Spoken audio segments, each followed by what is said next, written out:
En 1950 aparece en Alemania un auto sencillo, práctico, que se convertiría, sin planearlo, en un icono de su tiempo.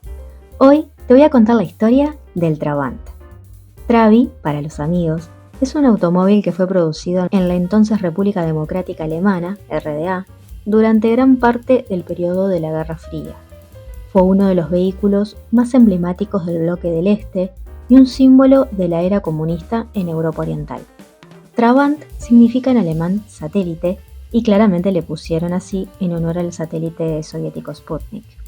El Trabant fue fabricado por la empresa estatal WEB Sachsenring Automobilwerke Zwickau en la ciudad de Zwickau, Alemania Oriental, y se produjo desde finales de la década de 1950 hasta principios de la década de 1990.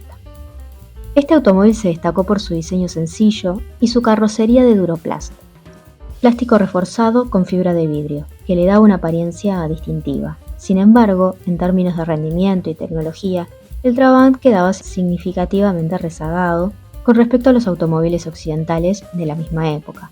Tenía un motor de 2 tiempos y baja potencia, y su construcción no era particularmente robusta, pero era compacto, ligero, duradero, y muchas familias en la Alemania Oriental lo consideraban un símbolo de estatus y movilidad. Pero era de los pocos modelos de automóviles a los que los alemanes del este tenían acceso, y digamos que el acceso a la variedad empeoró con el levantamiento del muro en 1961. El Trabant era el más barato, unos 10.000 marcos orientales, pero para adquirir uno había que apuntarse en una lista y esperar hasta 13 años o acudir al mercado negro.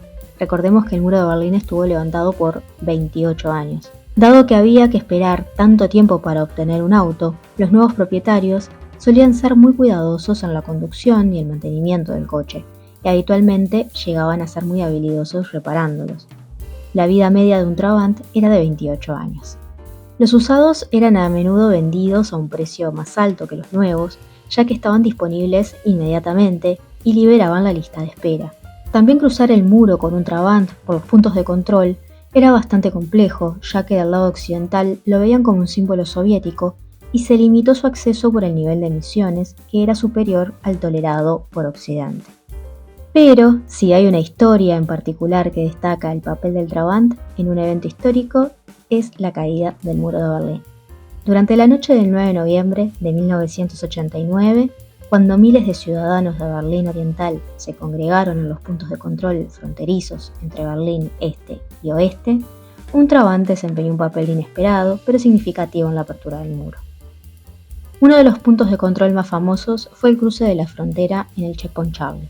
Un joven llamado Harald Jäger, quien era el oficial de guardia en el punto de control en ese momento, se encontró abrumado por la gran multitud de ciudadanos de Berlín Oriental que exigían cruzar al oeste.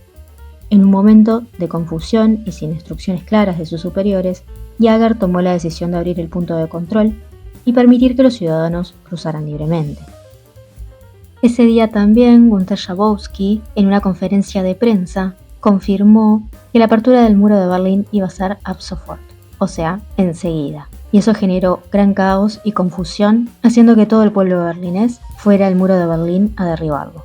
Uno de los primeros en cruzar fue un hombre que conducía un Trabant. Este modesto auto se convirtió en testigo de la nueva ciudad.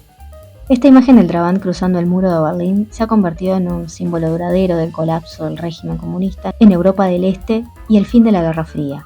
Tras la reunificación alemana en 1990, la producción del Trabant cesó gradualmente debido a la falta de demanda y a los estándares de seguridad y emisiones más estrictos en el mercado occidental unificado. Aunque el Trabant ya no se fabrica, como tal, sigue siendo recordado nostálgicamente por muchos como un ícono de una época específica en la historia de Alemania y Europa Oriental. La empresa Herpa, situada en Bavaria, que se dedica a realizar autos en miniatura, compró los derechos del nombre Trabant y presentó en el Salón del Automóvil de Frankfurt de 2007 el nuevo Trabi, a escala. Se planeó una producción limitada de un Trabi eléctrico con motor de BMW. ¿Qué podés ver del Trabi en Berlín? Empezá por el Museo del Trabant, el Trabi Museum Berlin, ubicado en el distrito de Friedrichshain.